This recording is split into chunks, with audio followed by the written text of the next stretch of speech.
Kepenek. Önünde büyükler var. Bu şimdi sıra. Bak bura bak burada. O çok da. Bak ahırlara bir davar ahırı.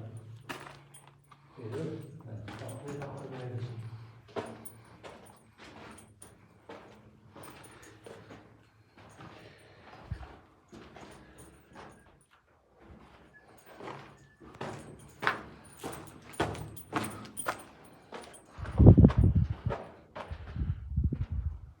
Buradaki de iki tabakadı bura. He. Yıkı var yolun. Bak ahırı şöyle oyup beydiyoruz. Cabak üstte. Beydiyoruz. Çaba beydiyoruz.